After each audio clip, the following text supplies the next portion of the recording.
sexual relationships. We may do some in the book reading because there's just some meat and potatoes laws that may be worth reviewing. But I'll start off by saying some, which I think is some innovative or just important points to make. Going back to Leviticus 18, verse 6, it says, "Any man shall not approach his close relative to uncover nakedness." That's in the English. Now, there's this idea of not to approach, and there's also some other verses and some other bases to it, but the point is that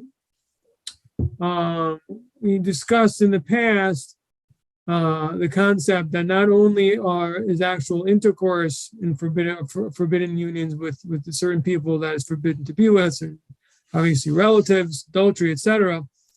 It's not just the intercourse itself, but also the actions leading up to it will be either forbidden based on Noahide law itself, or it will be something that will be, in other words, either it's forbidden because, again, based on the more detailed, more stringent approach, because it's one of the sexual prohibitions to Israel, and therefore, since it's one of the seven, all the ways that it affects, it is applied to the children of Israel, to the Jewish people, it will also apply to the nations. Otherwise, it's a rational addition because, look, let's face it, the way sexuality works, once a person becomes involved in the introductory acts to it, the chances are that it will end up in actual intercourse.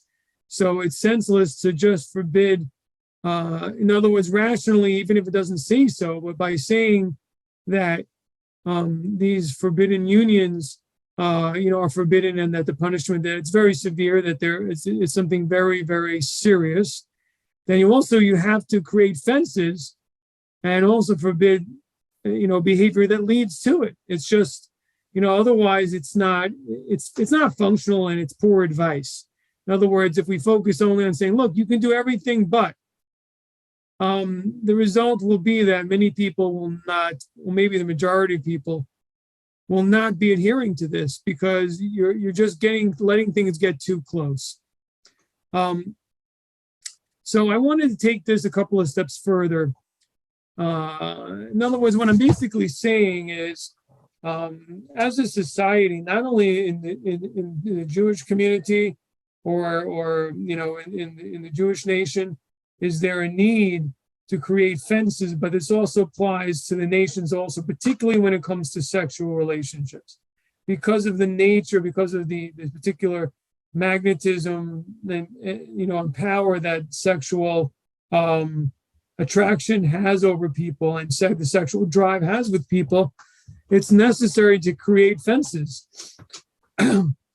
We were talking last week about the idea that I think it was actually one of the thoughts that we circulated about how to look at sexuality. Is that something that is just a nice idea, or is that actually part and parcel of this prohibition? In other words, the point is, it could also be a rational offshoot or branch of the prohibition itself, because if the point is that it could be in order really to have a pristine, or how should I say, in order to properly make sure that people, young people particularly, keep sexuality in its proper parameters and not to violate forbidden sexual unions, then they have to have the proper perspective on sexuality. Otherwise, it will eventually lead to forbidden acts. Again, it's important to view the seven laws as a whole. So if you put sexual prohibitions together with the obligation to institute and to install courts of law, which basically means that you have to influence your society as a whole to follow these laws. I believe this is part of that, is in other words, to persuade people and to communicate with people the special quality of sexuality and special weight of sexuality. There were some interesting podcasts online that discuss the issue in relation to modernity and how sexuality has changed, and how a lot of it has to do with the fact that responsibility, the risk of having children, particularly for the woman, risk of her becoming pregnant, has been removed from the equation, and how the weight of that has really changed sexuality, and not for the better. You take the responsibility out of it, you take the seriousness out of it, which really is there. And that what happens is that, again, there is this drive. And again, really the drive is for the same purpose to a great extent, to the fullest extent. In fact, you can say that even the pleasure that's involved in it is in order to create the proper union between people, because what we enjoy and what we have pleasure with bonds us. We're connected to things that we like and enjoy, that we are happy with. So the point is that the pleasure is supposed to be in a place with a person that we intend to unify with. Mystically, also, the idea of pleasure is, it's kind of a mystical and spiritual unity, or how should I say, that it represents. So in other words, basically what I'm saying to you is that, for example, Torah study is supposed to provide pleasure. And that is a union between God and the soul and so on. So this idea of unity and pleasure go in its highest and most purest form also involves pleasure, a godly pleasure. But nevertheless, there's some connection there. So my point is that viewing sexuality in terms of bringing souls into the world, and also promoting marriage, even is also part and parcel of creating a fence that people shouldn't come to do fall into these forbidden unions. Because with a person's sexual drive, if they're not encouraged to be married, they're going to, exercise that drive elsewhere, and that could lead and likely will lead to some type of forbidden union. If not with someone else's partner, then even with relatives, because if a person is unsatisfied, the drive is not properly made use of in the way God wants us to, then it could end up in the wrong place. For example, among the people, God forbid, in our own household, people we're around all the time, God forbid. But the point is why? Because it needs to be satisfied in the proper, holy, good, divinely planned way. And if it isn't, it will be corrupted. So even if we understand that Noahites don't have an obligation to have children, but they do have an obligation to create a fence around these prohibitions. I mean, that's clear. So it seemed like at a very minimum, that would be another reason for marriage. We discussed last time, of course, settling the world, and then included in that is also the idea of continuing the species, which is God's will, that all the species he's created should continue. So those things apply. But here I'm saying something even more just halakhically clear, is that just since the scripture and the tradition clearly state that this is one of the 7 laws of sexual prohibitions, being married is one of the means in order to avoid coming to forbidden sexual behavior. So it's all connected. And as I said last time, when a person has to really, in Hasidic thinking, there's no middle ground really. And I guess you have to see in your own lives how this plays out, your own experiences. Some people is maybe more acute than others, maybe more so with males. But the point is that person should be busy with positive and holy things, because, in other words, there's no neutral. I'm just neutral. I'm neither, on the side that is of impurity or purity. It's either one or the other. And so if the person is sexual energy is not in the right, should be in the right place and towards, in a marriage and involved with children, etc. Okay. So another thing is that according to this, I mentioned this point, but I want to emphasize that it would be part of the obligation of the Noahide community, certainly as a community, because as a community, they would have enough funds or ability to persuade and propagate the value and dignity of the nuclear family. So that's it seems like that would be the relationship between this prohibition and the obligation to institute courts. In other words, to have such a society that, in other words, the idea of instituting courts, basically, what is the underlying point about it?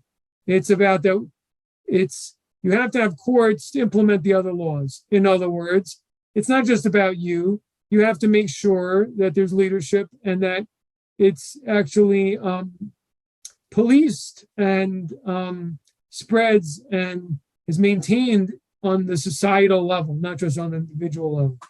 So that's why it seems as an offshoot of this commandment, this prohibition is also an obligation to persuade others and to talk in a positive manner about the traditional family unit.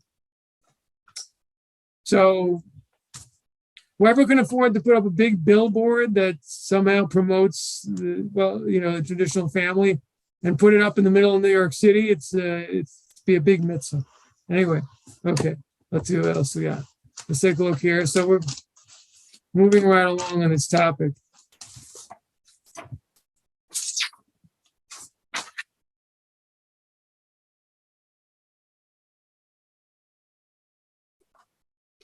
All right, so on page 224, he actually discusses different forms of incest that are forbidden.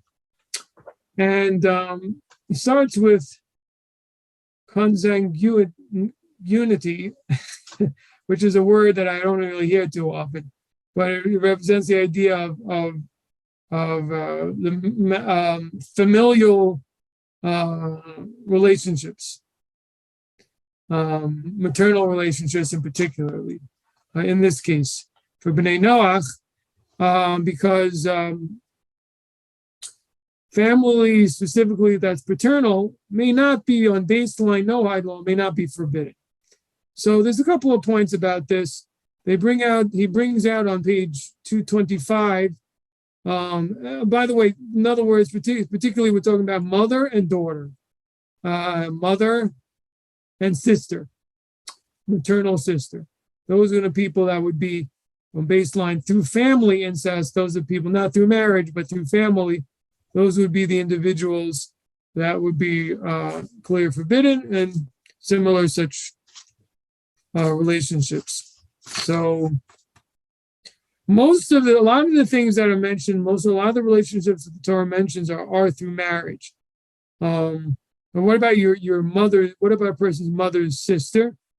So it seems like that would also be, of course, forbidden. Now, I also want to add that he mentions in the book here that many Noahide societies have added relations through the father's side, paternal side, and also, additional relationships. And those are valid additions, forms of strengthening this Noahide law. He explains that due to how common human promiscuity has been in history, the paternity of a child is deemed uncertain in regards to the laws of incest, but not necessarily in relation to the laws. Not necessarily, but not true in regards to the laws of inheritance and in regards to the laws of honoring a father. So, in many areas of Noahide law, the father is deemed a certainty, and yet in regards to incest, it's not. One of the possible explanations that it could be for this is that, in a certain sense, incest is a bit of an innovation. I know this sounds so strange today, but the Lubavitcher Rebbe comments on the verse here, going back to the actually, interestingly enough, the same verse as I mentioned in Leviticus 18, verse 6, in which it ends up with the words, I am Hashem, or I am the Lord, right? I'm Lord. I am God. It's where it says, a man shall not approach his close relative to uncover their nakedness. I am Hashem.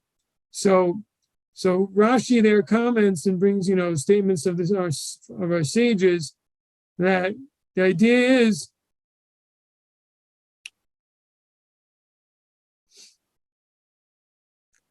that, interesting, I don't see it at the moment in the Rashi. I know it's here somewhere.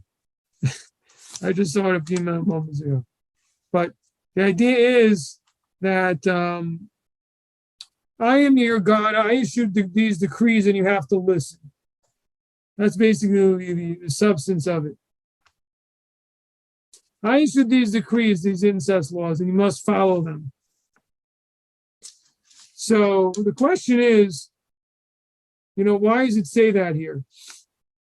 Why does it have to say, kind of warn, I am God in this context? So he gives a fascinating answer. And he says that, rationally speaking, a person might think that actually marrying a relative is a smart thing to do. I know we know genetically that it's problematic, but just from a common sense point of view, he says, look, if you're a relative, you may have more in common. You have similar values, similar experiences. You'd probably be easier to get along. So wouldn't it make sense, from a certain point of view, it might make more sense to marry a relative? Obviously, in ancient times, extended families became clans, became tribes, etc. So that's not such a strange thing to think that, that marrying within a family would not be a logical thing to do. Obviously, ancient kings, the pharaohs and something, they did this. They married within close relatives. So from a certain point of view, the prohibition of incest is a bit of an innovation. Now, you may think this sounds bizarre. Certainly in terms of the closest of relatives, like a sister or mother, those things do seem like these are people that the idea of a sexual relationship seems kind of repugnant and just inappropriate and doesn't seem to fit. It's not that this is, it's almost like ourselves, so to speak. It's just very different. There is an element, I think, in sexuality of kind of becoming whole or finding someone who's, being with someone who is strange, who is from the outside. But leaving that aside, there is a certain idea that there's an element of incest that's a divine decree that we may not understand it otherwise. So this helps us a little bit understand this rule for Noahides that paternal relatives on baseline are not prohibited because since there's some doubt brought into the equation based on historically, so because the whole idea of incest is an innovation, so we're going to limit it, and the Torah limits it for the nations. Also, it also complicates propagation of the species as well. When Israel was created, there already were a tribe, and there were multiple cousins and cousins of cousins, and there was no issue with a need to have an increased number of possible matches and mates, etc. So that might give some explanation as why this is the case. But again, Noahide law of most nations have broadened the category and included paternal relatives also. Now he gives the example on page 225 of the story in which the conversation between Abraham and Abimelech, in which Abraham kind of excuses his behavior for calling Sarah his sister by saying, well, it was my father's daughter, but not my mother's daughter, right? So that seems to imply that you're allowed to marry your father's daughter because he's trying to excuse himself to Abimelech by saying, well, my wife is my sister, but a permitted sister. It's my father's daughter, but not from my mother's side. So that does seem to imply from Abraham's statement that was the case in those days, that it was seen as different. Okay.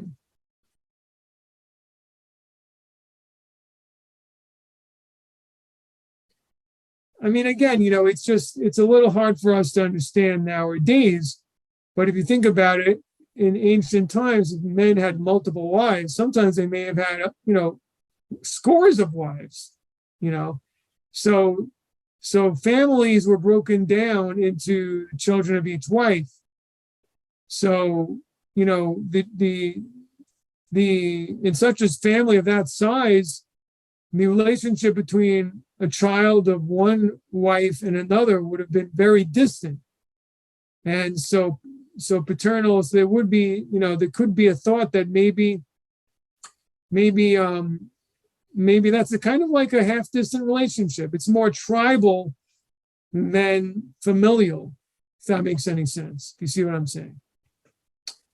Powerful, sort of similar to what they say about, what was it, Genghis Khan, or some of these extremely powerful people that they had 1,000 wives. So obviously the idea that the children of these wives couldn't intermarry, on that level, it seems like they're more of a tribe than a family. Really. They're not very close. And your core family is your mother and your mother's children. So that might explain it also a little, to gain the perspective that they may have had in ancient times about paternal as opposed to maternal. Okay.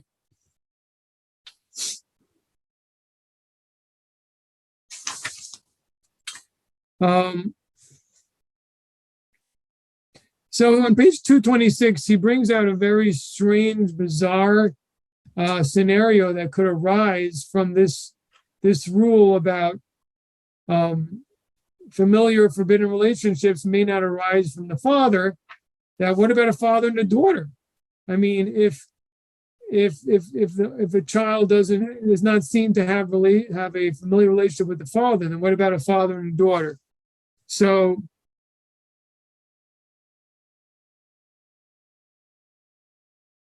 he says, first of all, there are authorities that learn that there is actual biblical prohibition against that. And others maintain that the nations prohibited on their own.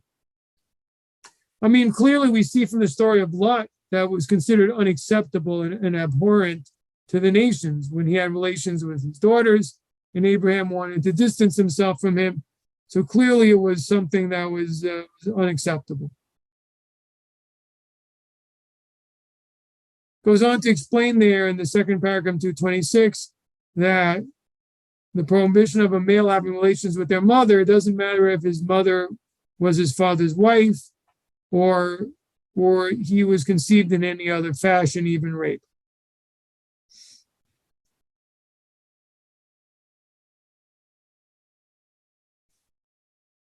Then he continues to talk about maternal aunts, sister of the mother or father, their views. That's forbidden. Again, I mean, really, currently these things, the aunt is an interesting question, whether that's, but I think currently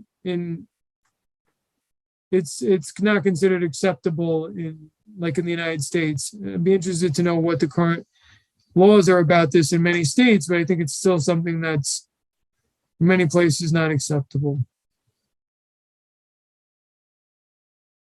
Okay.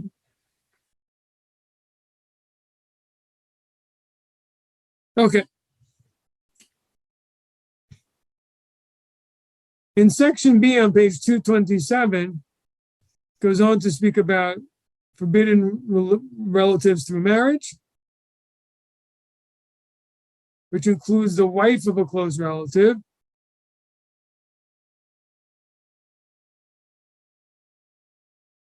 or the close relative of one's wife.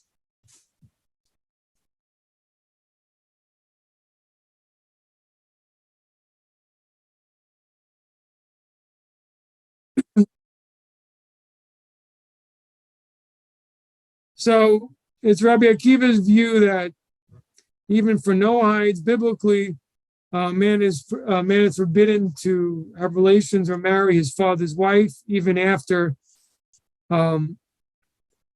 his father divorced the woman or the father passed away.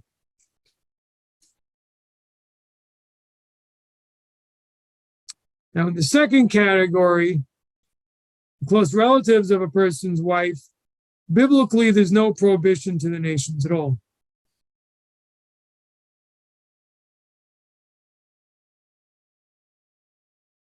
And he goes on to say that, again, it's like you have these different levels. There's the baseline, what's forbidden, and then there's things that are repugnant or became unacceptable, even though they're not biblically forbidden. So obviously the difference would be in terms of punishment, for one thing.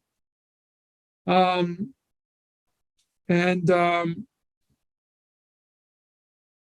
I guess under extreme circumstances, person would be permitted to have that relationship or have that marriage. Okay. For example, marrying a woman and her daughter. It does seem so wrong, doesn't it? It just really seems wrong. But in any event, he's saying here that there's those who say, there seems to be no opinions that hold that that's biblically forbidden, but yet it's a repellent practice among many nations, as is mentioned in the book Mitzvahs Hashem on page 398. You could look at that from footnote 47.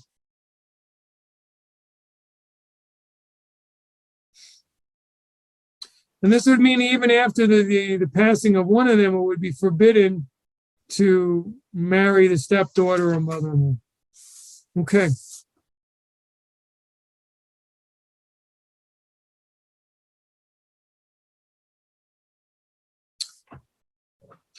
There's another point I wanted to bring out, which is obvious from this whole discussion, but pornography. Is that something forbidden to Noahides or not? So again, it seems to me that, again, baseline, no, it's not forbidden. However, it's an outgrowth and a branch of offense that needs and is required to be created in order to avoid person falling into forbidden relationships because of the nature of pornography.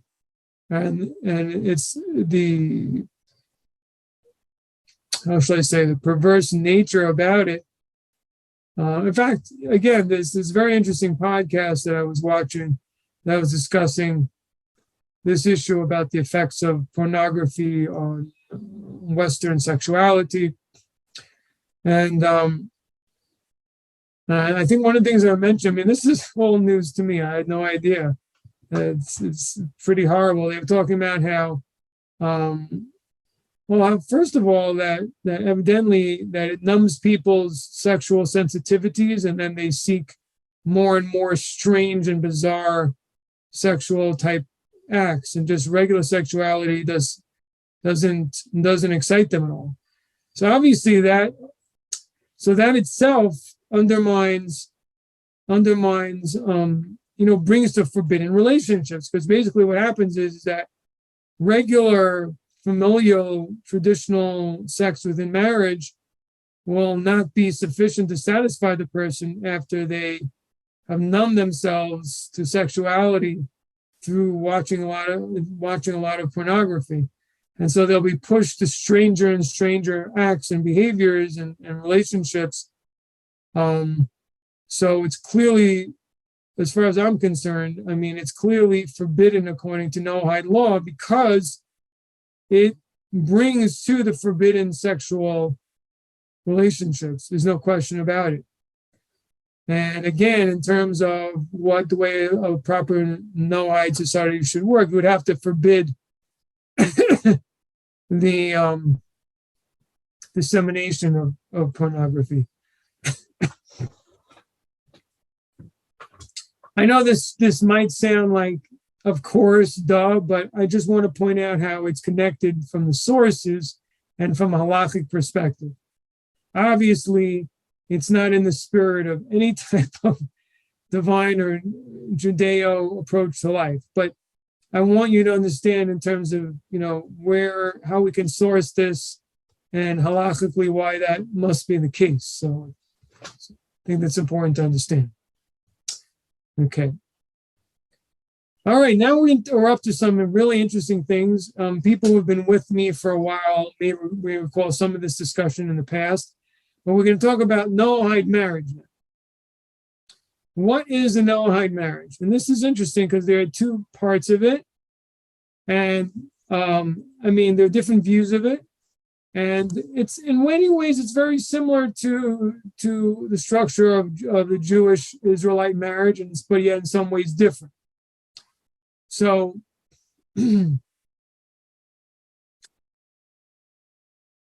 so what we're going to see here on page 228, and again, I'm just going to summarize, or you can look at it yourselves. But the first view, and I think it's a common view, but again, maybe it's kind of like a baseline view, is that sexual cohabitation with the intent to form a permanent relationship and a family unit constitutes a marriage for the nations. That's the first view. And it leads to an interesting conclusion that a lot of people today who have common law marriages and feel very comfortable just doing it, that feel no need to have an official ceremony, are actually correct. That is, there's nothing actually, technically, biblically wrong with that.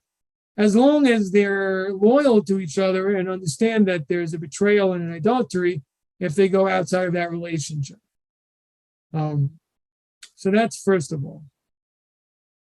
And that another thing about it is that even though the union was created through cohabitation, but it also needs to be a relationship that is notorious, so to speak. It's something that's publicized and something and therefore that they identify as a couple to the community. So that's another part of it. But that second element of it is not something that is not how it's consummated, but however, it is the way that part of the intention has to be also that should be the case. Now, there's another approach that says that, no, there's another level of marriage, even for Noahides, and that is that there has to be a financial responsibility as well. There has to be a financial, maybe even exchange as well. Interesting, and if you look up to 229, just that's where he talks about the point that I made. It's called mutual designation, in which they hold themselves out to be a couple, living together and also acting in a manner that they're a couple, they're a family. And he says that in the Jewish sources that this is often found as a description of Noahide marriage.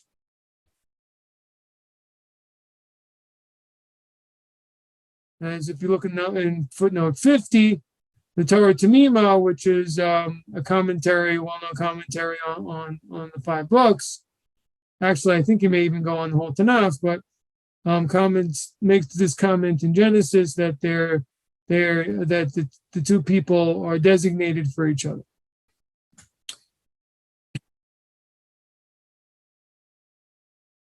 So there's a good line there in that paragraph where he says the term mutually designated signifies a loyal sexual union of a man and a woman living together in one dwelling. So I think that's basically the baseline identifiable of what constitutes a Noahide marriage. Baseline is that loyal sexual union in which they live together in one dwelling. So in other words, based on that, a lot of people are, quote, living together. That's a Noahide marriage. And breaking up dissolves the Noahide marriage. However, the intent should be really to stay together forever at the moment that they consummate it. It shouldn't be with an intent to break it up. Okay. Although I don't know if that's an actual condition that they well, yeah, actually interesting. He says it right over here in the next sentence. It includes the notion that the designation has been made with the intention of a permanent union, not a temporary one. And he quotes the Rabbi of Lubavitch about that. Okay.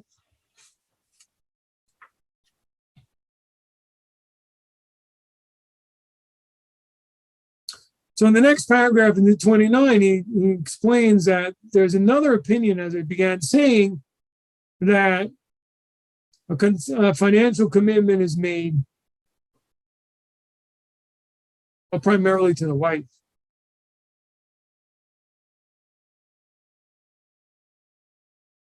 Obviously, I mean, the woman also makes a sort of financial commitment to the husband, and just in terms of taking upon herself domestic responsibilities, which in itself obviously has a monetary, as also an imputed value, because of all the people you'd have to hire to do the myriad of work and skill and everything else that a woman does in the house, for heaven's sake. It's unbelievable, right? You try to get someone to do everything that a wife does in the house. It's $100,000 right there to get all that done. All right. So he goes on to explain that the difference, according to the second view, between a wife with financial responsibility towards her, and that also means that her children will be the man's heirs. Says that according to this view, there's something called a concubine and there's something called a wife. In Hebrew, pilegesh, and the concubine is strictly a sexual relationship, although you're also having children with the man's having children with the woman, but the children don't inherit, and the same financial responsibility to that woman doesn't exist. So there seems to be, in other words, and we see this. The point is, we see this in the Torah. So the commentaries are simply extrapolating and seeing the examples that we see in Torah from Hagar, that she was a concubine, and there seems to be the relationship with her, although it does say Abraham gave her children gifts, but they didn't inherit the estate. So that does imply that there is a responsibility to give them something. He gave Keturah, although it doesn't say anything about Ishmael, that he got anything. He was sent away. So we don't know what happened to him, but he lost his merit because of his behavior. And I guess it would be permitted to, disinherit, but here it's not inheritance, but the point is to refuse to give a gift. But the children of Keturah, Abraham, the verse says expressly, in the parasha of Chaye Sarah, the years of Sarah, there it says expressly that the sons of Keturah were given gifts by Abraham, then they were sent to the east. So if you look at the middle paragraph on page 230, he explains this paradigm as follows. It is possible that people, when they married, according to Noahide law, through entering a sexual relationship, would write a marriage contract together with gifts. And for those whom they wished to retain as a concubine and could send away when they wanted, and whose sons would not be amongst their heirs, they would not write a financial commitment. So in other words, the financial commitment was actually a financial commitment upon the severance of the marriage. There may have also been a financial commitment upon entry of the marriage. It's a little bit implied from the fact that he says on one hand, there's a marriage contract with gifts and a financial commitment. On the other one, there's a concubine who could be sent away whenever the man wished. Seems to imply that in the first case, there is something even in Noahide law like a ketubah. A ketubah is in which when a woman is divorced or becomes widowed, that she gets a certain amount of money from the estate. Obviously, the important part of that is for according to current Noahide standards, because we already have inheritance upon when a woman becomes a widow from her husband. But in the case of divorce, not necessarily, although generally in the courts they have that too. But there's an idea of a ketubah in which a certain amount of money has to be paid to the woman. The man can't just divorce her. He has a significant financial responsibility towards her, which initially in the Jewish law, this is enough money for her to survive at least a year, maybe it's 2 years or something like that. A certain amount of time to give her, in other words, up front, a full support, which in other words, it's at a minimum like, I don't know, $200,000 or something. But the other thing that you have in Jewish law is that a woman can opt to remain on the estate and not take her to ketubah and then eat off the estate for her survival, just for food and basics. And that's another thing that is part of the halacha. So that's something interesting. But obviously, she can't remarry and continue living off the estate. So that would only as long as a woman is not married. Now, would that apply exactly in this case? I don't know. But what we do know is that it appears that the financial commitment was probably one in which he said, and if I divorce you, or if I don't, then I need to give you such and such and such. The person couldn't just be tossed aside. However, the concubine, and by the way, don't forget the concubine is consensual also. It has to be consensual. I don't know if I brought that out clearly before. But the relationship that consummates in a marriage, even under Noahide law as well as Jewish law, both men and women must consent to it. So a man can't force a woman into a marriage. Okay.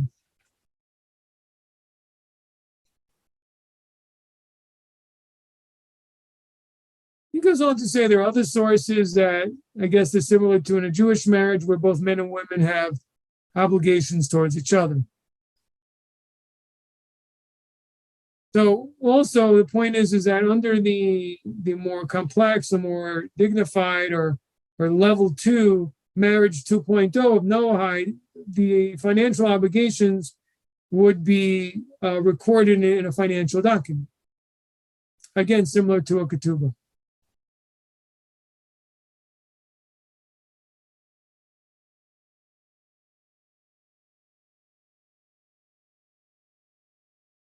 Page 231, he says something that I already mentioned to you, which is that even in the first situation, in which there's a common law marriage in which the two people designate each other as sexual partners and live together, adultery would apply in that situation.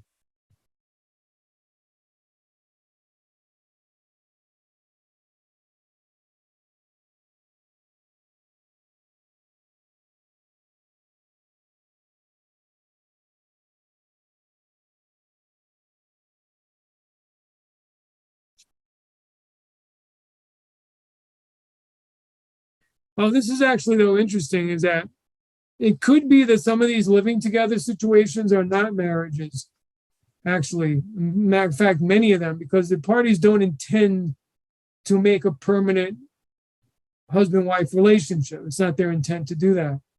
Their intent is simply as for convenience and as friends and to have a sexual relationship, but just as friends. If that's the case, then no marriage is formed and there wouldn't be adultery either. So I guess that's a good thing from a certain point of view. Any questions about any of this? Any thoughts? Any of this?